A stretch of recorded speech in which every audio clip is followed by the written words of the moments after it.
Hi అండి. Welcome to my channel. నేను మీ గోదారమ్మాయి. మీరు గనక నా ఛానల్‌ని ఫస్ట్ టైమ్ చూస్తున్నట్టయితే ప్లీజ్ లైక్ చేయండి, షేర్ చేయండి, సబ్స్క్రైబ్ చేయండి.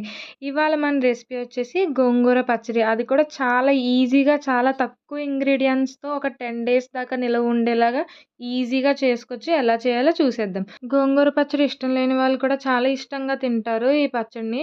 సో, ఎలా చేయాలో చూసేద్దాం. చాలా సింపుల్ అండ్ తక్కువ ఇంగ్రీడియెంట్స్‌తోనే చేసేయొచ్చు. సో, ఫస్ట్ చూసారు కదా! ఫ్రెష్‌గా ఉన్న ఆకు తీసుకోండి. గోంగూర ఒక 3 కట్టల దాకా తీసుకోండి. 3 కట్టలంటే మీకు ఎంతో అవ్వదు. తక్కువే అవుతుంది.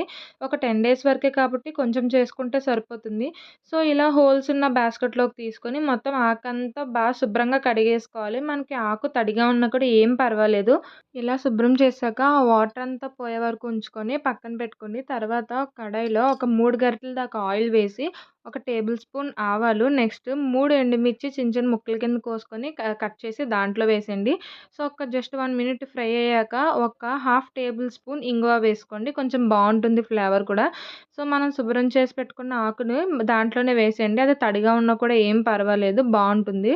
సో, ఇంకా దాంట్లో ఎటువంటి వాటర్ వేయకుండా ఒక 5 మినిట్స్ నుంచి ఇలా కలిపితే మీకు దగ్గరగా అయిపోతుందనమాట పచ్చడి. చూసారు కదా! ఆల్రెడీ ఒక 2 మినిట్స్‌కి ఆకంతా మెత్తబడిపోయింది. మీరు ఆకు చూసి ఎక్కువ పచ్చడి అవుతుంది అనుకుంటారేమో! ఆకుకూర అనేది మనకు చాలా తక్కువే అవుతుంది అది ఉడికితే. చూసారు కదా! ఒక 5 మినిట్స్ తర్వాత ఈ విధంగా అయిపోద్దనమాట. మెత్తగా అయ్యాక ఒకసారి కలిపేసుకోండి. ఈ విధంగా అయ్యాక మళ్ళీ ఒక 2 గరిటెల దాకా ఆయిల్ వేసుకోండి. పచ్చడి కదా! కొంచెం ఆయిల్ ఎక్కువుంటే బావుంటుందనమాట. మరీ తక్కువున్నా కూడా గట్టిగా అయిపోయినట్టు ఉంటుంది. సో, రుచికి సరిపడా సాల్ట్ వేసుకోండి. దీంట్లో కొంచెం గోంగూర పులుపు కాబట్టి కొంచెం సాల్ట్ ఎక్కువే పడుతుంది. సో, చూసి వేసుకోండి. మీ కారానికి తగ్గట్టు కారం వేసుకోండి. నేనైతే 2 స్పూన్స్ వేశాను. మొత్తం బాగా కలిసిపోవాలనమాట. ఆయిల్‌లో బాగా మగ్గాలి కారం, ఉప్పు, గోంగూర అన్నీ కలిపి. ఒక 5 మినిట్స్ ఆయిల్‌లో మగ్గిపోయాక 1 టేబుల్ స్పూన్ జీలకర్ర పౌడర్, నెక్స్ట్ ధనియాల పౌడర్ 1 టేబుల్ స్పూన్ వేసుకోండి సరిపోతుంది. కొంచెమే కాబట్టి పచ్చడి. కొంచెం ఆకు ఎక్కువ తెచ్చుకుంటే గనుక ఇంకో హాఫ్ టేబుల్ స్పూన్ పెంచుకోవచ్చు. సో, చూసారు కదా! ఈ విధంగా మీకు లాస్ట్‌లో అయితే ఇలా ఆయిల్ అనేది సెపరేట్ అయిపోతుందనమాట. ఇలా వచ్చిందంటే మీకు ఆల్మోస్ట్ పచ్చడి కంప్లీట్ అయిపోయినట్టే.